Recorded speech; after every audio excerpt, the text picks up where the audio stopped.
I was just thinking that women just wear so many hats. Now, when you get my age, you have a lot of hats, a whole closet full. But they aren't real hats, they're just the jobs that you have to do. My hats were I was a daughter, I was a sister. Then I got married, and so that made me a wife. And then I had little babies, and that made me a mother. Then a grandmother, a great-grandmother. And I had the hat of being a caregiver more than once. I took care of my mom, who had some dementia. And then I took care of my husband for about 11 years, who had Alzheimer's. So yeah, I've had a lot of hats. Now, when my husband passed away in 2011, I got to thinking about, who am I? I wasn't an active wife anymore. Even though I still was his wife, but that job had been put on the shelf. My children were all grown and had children who were also grown and were having my great-grandbabies. So I just thought, who am I? What am I going to do with the rest of my life? I was 78 when my husband passed away. But I felt like that I still had a lot of living to do. So I set out on a journey to find out just exactly what I wanted to do with the rest of my life.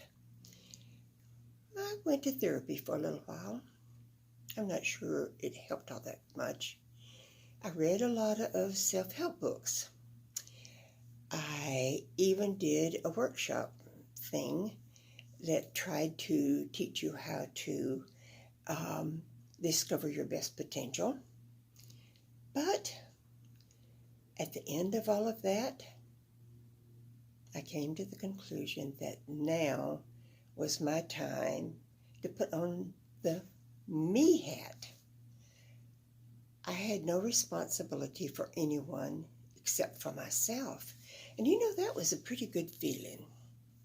I sort of liked that I would have time for me. I could cut out my own path. My children were already on their own paths. And so I thought, okay, where is this path going to take me? I knew that I could choose whatever path that I needed to take or wanted to take. Do I just sit down in my rocking chair and watch TV and let the world go by and just wait for the good old man upstairs to call me home?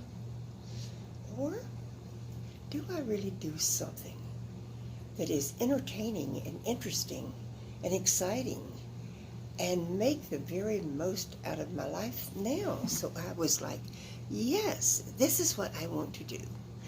I want to be inspired by others. I want to be inspired by learning new things. I want to be inspired by places I go and people I meet. And I'd like to inspire others too. Don't sit down just because you're of a certain age and think that life is over for you, because grief is hard to go through. Losing a loved one is terrible. It's the worst thing that can ever happen to you. But do you think they'd want you to sit around and just give up? I don't think so. So I haven't, and I hope you won't either. Come on, let's get on this journey together and see what we can get into.